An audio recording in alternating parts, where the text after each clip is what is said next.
Hello, ഞാൻ മണ്ണാർക്കാട് നിന്ന് ഇന്ന് അട്ടപ്പാടിയിലേക്ക് പോകുന്നുണ്ട്. ചെറിയൊരു ആവശ്യം ഉണ്ടായിരുന്നു. അപ്പോൾ പോകുന്നത് ബസ്സിലാണ്. ബസ്സിൽ പോകുമ്പോൾ ചെറുതായിട്ട് ഞാൻ എടുത്തൊരു വീഡിയോ ആണ്. പോകുന്ന റൂട്ടൊക്കെ ജസ്റ്റ് ഒന്ന് കാണിക്കുക, അത്രയേ ഉള്ളൂ. വലിയ വീഡിയോയും വേറെ കാര്യങ്ങളൊന്നുമില്ല. പോകുന്ന റൂട്ടൊക്കെ മാത്രമേ ഉള്ളൂ. അവിടുത്തെ വഴികളും ആ വളവൊക്കെ ഒന്ന് കാണിക്കുക, അത്രയേ ഉള്ളൂ എന്ന് എഴുതിയിട്ട്. പിന്നെ ചെറിയ കാറ്റാടി ഇത് അത് കുറച്ച് അപ്പുറത്ത് പോയി ശരിക്കും കാണാൻ ഇതൊക്കെ. ഇത് നമ്മൾ പോകുന്നത് വേറെ റൂട്ട്, അകളി ആ സ്ഥലത്തേക്കാണ് പോകുന്നത്.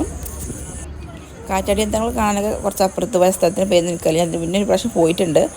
അവിടെ ഒരുപാടുണ്ട്, നമുക്ക് കാണാൻ സാധിക്കും. പക്ഷെ ഇത് നമ്മൾ അകളിയിൽ പോകുന്ന റൂട്ടാണ്, അത് കാണിക്കുന്നതേ ഉള്ളൂ.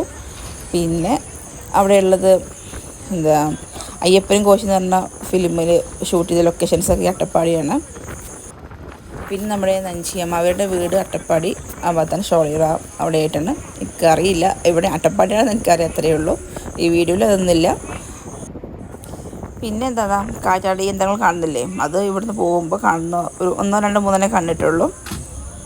ഈ കാണുന്ന അവിടെയൊക്കെ എന്താ പറയുക, തട്ടായിട്ട് തിരിച്ചിട്ട് കൃഷികളുണ്ട്. ഇവിടെ ഇല്ലാത്ത കൃഷികളില്ല. എല്ലാ തരത്തിലും ഓറഞ്ച് ഉണ്ട്, ചോളം, ഏലം ഏലക്കായ, പിന്നെ അതുപോലെ കശുമാവ്, മാങ്ങ, പല വെറൈറ്റി മാങ്ങകളുണ്ട്. പിന്നെ മാതളം, അങ്ങനെ ഒരുപാട് ചക്ക, അങ്ങനെ എല്ലാ ഫ്രൂട്ടും ഉണ്ട് ഇവിടെ. ഇവരുടെ മെയിനായിട്ടുള്ള സംഭവം കൃഷി തന്നെയാണ് ഇവിടെ ഉള്ളവരുടേത്. ഇവിടെ കൂടുതലും കൃഷിക്കാരൻ്റെയാണ്. പിന്നെന്താ നമ്മുടെ അട്ടപ്പാടിയെക്കുറിച്ച് പറയാനുള്ളത് എന്ന് പറഞ്ഞാൽ, ഏകദേശം ഞങ്ങൾ 8:30 ടൈമിൽ മണ്ണാർക്കാട് ബസ് കയറി. ഒരു 9:45, 10 മണിയൊക്കെ ടൈമിലാണ് ഞങ്ങൾ അവിടെ എത്തിയത്, അകളിയിൽ. അപ്പോൾ അവിടെ എത്തി യാതൊരു ക്ഷീണമൊന്നും ഉണ്ടായില്ല. നല്ല സുഖമുള്ള യാത്രയായിരുന്നു. കാരണം നമ്മൾ ടൗണിൻ്റെ ഇടയിൽ പോകുന്ന നമ്മുടെ മലിനപ്പുകകളൊന്നും നമ്മൾ ശ്വസിക്കുന്നില്ല. കാർബൺ ഡൈ ഓക്സൈഡ് അല്ലേ നമ്മൾ ശരിക്കും നമ്മൾ എല്ലാ ഫലങ്ങളും മരങ്ങളുടെ ഇടയിൽ കൂടി പോയിട്ട് നല്ല ഓക്സിജനല്ലേ ശ്വസിക്കുന്നത്. അതുകൊണ്ട് പ്രത്യേകിച്ച് ക്ഷീണം ഒന്നും തോന്നിയില്ല. നല്ല സുഖമുള്ള യാത്രയായിരുന്നു. എനിക്ക് സ്പെഷ്യലി പ്രകൃതി കാണാൻ ഭയങ്കര ഇഷ്ടമുണ്ട്. അടുത്ത വെള്ളച്ചാട്ടവും ഇതിവിടെ ഈ ചോളത്തിൻ്റെ പാട തോന്നുന്നുണ്ട്.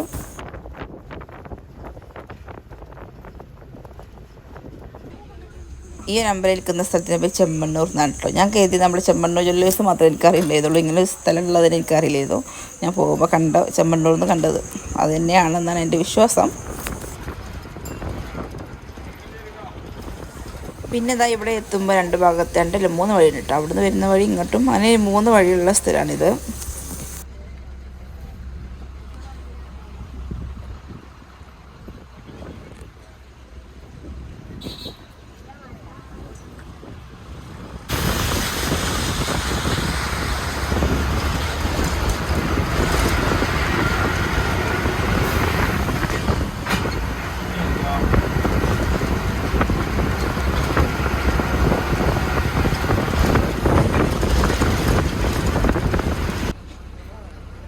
ഇവിടെ നല്ല ഭംഗിയുള്ളൊരു സ്ഥലത്തിൽ ഈ ബസ് സ്റ്റോപ്പിൻ്റെ ബാക്കിലങ്ങോട്ട് നല്ലൊരു പുൽമേടുകൾ എന്ന് പറയില്ലേ, അതുപോലത്തെ ഒരു നല്ലൊരു സ്ഥലം.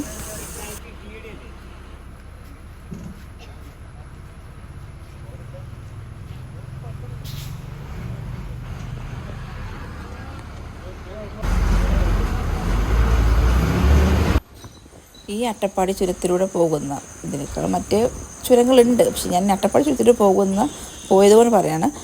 ഇവിടെ പോകുന്ന ആൾക്കാർ, ബസ് ഡ്രൈവേഴ്സിനെയും അതുപോലെ ഹെവി വെഹിക്കിൾ ഡ്രൈവേഴ്സിനെയൊക്കെ ഞാൻ നമിച്ചിരിക്കുന്നു. അഥവാ ഒന്ന് തെറ്റിയ താഴെ കിടക്കും. അതും അതിന് സ്പേസ് ഇല്ലാത്ത റോഡ്, ഒരു ഓപ്പോസിറ്റ് ഒരു ബസ് ഇങ്ങോട്ടും അങ്ങോട്ടൊരു ബസ്സും വന്നു കഴിഞ്ഞാൽ ശരിക്കും അവർക്കൊരു സ്ഥലം കൊടുക്കാൻ സ്പേസായിട്ട് അവിടെ ഇല്ല. വളരെ സൂക്ഷിച്ചിട്ട് വേണം കൊടുക്കാൻ. അത്രയും എക്സ്പീരിയൻസുള്ള ബസ് ഡ്രൈവേഴ്സൊക്കെയാണ് ഇതിലൂടെ പോകാൻ പറ്റുള്ളൂ എന്ന് എനിക്ക് തോന്നുന്നത്. ഞാൻ അവിടുന്ന് കയറി ഈ ചുരം ഇറങ്ങുന്നത് വരെ എൻ്റെ മനസ്സിൽ, അഥവാ നമ്മളങ്ങനെ വീണ എന്ത് സംഭവിക്കും, നമ്മൾ രക്ഷപ്പെടും, അത് നമ്മൾ വല്ല മരത്തിൻ്റെ ഇടയിലെങ്ങാനും നമ്മൾ പെട്ട് ചിലപ്പോൾ നമ്മൾ രക്ഷപ്പെടുമായിരിക്കും. ഇനി പോകുന്ന സമയത്ത് പാറക്കല്ലുകളൊക്കെ മുന്നിൽ വീഴുമോ, മഴ പെയ്യുകയാണെങ്കിൽ ഒന്നും കൂടി ടെൻഷനായിട്ടോ, എന്താ പറയുക, വല്ല കല്ല് വീഴേ മണ്ണൊക്കെ വീണെന്ന് സംഭവിക്കാമെന്നൊക്കെ ആയിരുന്നു എൻ്റെ അങ്ങനത്തെ അഗാധമായ ചിന്തയിലായിരുന്നു ഞാൻ ബസ്സിൽ പോന്നിരുന്നത്. ഇതാട്ടോ ഇവിടെ ശരിക്കും ഫോട്ടോ വ്യൂ പോയിൻ്റ് എന്ന് പറയുന്ന സ്ഥലം. ഇവിടെ വന്നിട്ടാണ് എല്ലാ ആൾക്കാരും അട്ടപ്പാടിയിലേക്ക് വരുന്നവരൊക്കെ കൂടുതൽ ഇവിടെയാണ് വരാറ്. ഇവിടെ വന്ന് ഇറങ്ങി ഇവിടെ എൻ്റെ ഫോട്ടോ ഒക്കെ എടുത്ത്, അത് കണ്ട അവിടെ 2 കുരങ്ങന്മാരിയ്ക്കുന്നത്. പിന്നെ ഇവിടെ നല്ല മനോഹരമായ ചിത്രം വരച്ചിട്ടുണ്ട് കണ്ടോ, എമത്ത് അട്ടപ്പാടി എഴുതിയിട്ട് അവിടെ വരച്ചിട്ടുണ്ട്.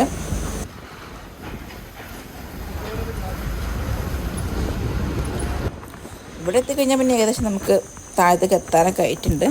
വളവുകളൊന്നും കഴിഞ്ഞിട്ടില്ല എങ്കിലും ഇവിടെ എത്തിയപ്പോൾ പിന്നെ എനിക്ക് കുറേ സമാധാനം കിട്ടും. മലകളൊക്കെ കുറച്ചൊക്കെ കുറഞ്ഞതുപോലെ. അത്ര മറ്റേ ഇതിന് മുകളിലത്തേനേക്കാൾ കൂടുതലും താഴെ എത്തിയപ്പോൾ പിന്നെ ഒരു സമാധാനം ഉണ്ടായിരുന്നു. മരങ്ങളുടെ വേരൊക്കെ കാണുമ്പോൾ ഈ മരം ഇപ്പോൾ വീഴും അങ്ങനെ നിലക്ക് നിൽക്കുന്നത്. ഒന്ന് കാറ്റടിച്ചത് വീഴും, പക്ഷെ വീഴില്ല. നല്ല ഇതുള്ള മരങ്ങളാണ്, പക്ഷെ നമുക്കത് കാണുമ്പോൾ ഭയങ്കര മനസ്സിന് കേട്ടോ, ഇതെപ്പോൾ വീഴുമോ, കാറ്റടിച്ച വീഴുമോ എന്നൊക്കെ ആയിരിക്കും ടെൻഷൻ. പിന്നെ ഈ മഴ കാരണം എല്ലാ ഭാഗത്തും വെള്ളച്ചാട്ടങ്ങളുണ്ട് കേട്ടോ. ഞാൻ ഈ സൈഡിലായിരുന്നു, മറ്റേ ഓപ്പോസിറ്റ് ഈ സൈഡിലായിരുന്നു 2-3 വെള്ളച്ചാട്ടം കാണിച്ചതായിരുന്നു. അവിടുന്ന് ആ ചാടി വരുന്ന വെള്ളമാണ് ഇവിടെ വന്ന് വീഴുന്നത്.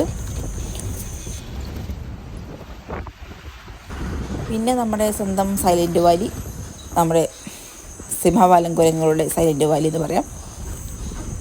കുന്തിപ്പുഴ, നമ്മുടെ വരുന്ന കുന്തിപ്പുഴ എത്തുന്നത് നമ്മുടെ സൈലൻറ്റ് വാലിയിൽ നിന്ന് ഒഴുകി വരുന്ന വെള്ളമാണ്. കൂടുതലും അവിടെ എത്തുന്ന ഒരു ട്രിബ്യൂട്ടറി ഒന്ന് അവിടെ നിന്ന് വരുന്ന വെള്ളമാണ്.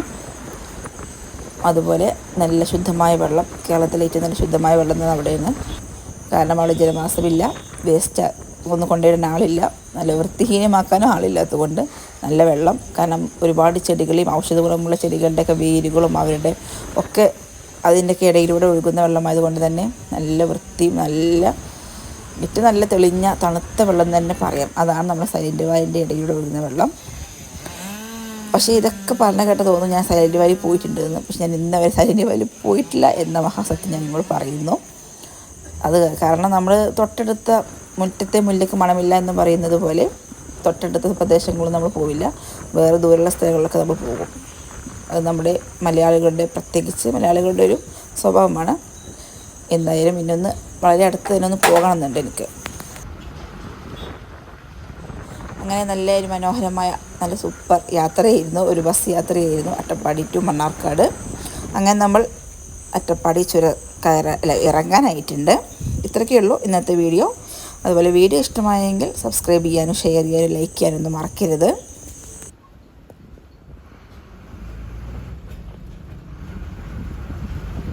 എൻ്റെ വീഡിയോയെക്കുറിച്ചുള്ള നെഗറ്റീവ് കമൻറ്റുകളും സ്വീകരിക്കുന്നു, പോസിറ്റീവ് കമൻറ്റുകളും സ്വീകരിക്കുന്നു. എല്ലാ കമൻറ്റ്സും രേഖപ്പെടുത്തുമെന്ന് പ്രതീക്ഷിക്കുന്നു. ഇത്രയൊക്കെ ഉള്ളൂ ഇന്നത്തെ വീഡിയോ. അങ്ങനെ നമ്മൾ ചുരമൊക്കെ ഇറങ്ങി അട്ടപ്പാടിയിൽ നിന്ന് ഗുഡ് ബൈ പറയുന്നു. നമ്മളിതാ മണ്ണാർക്കാട് എത്തിയിട്ടുണ്ട്. മണ്ണാർക്കാട് എത്തിയിട്ടില്ല, ഏകദേശം എത്താനായിട്ടുണ്ട് കേട്ടോ. ഇത്രയേ ഉള്ളൂ. Okay, thank you.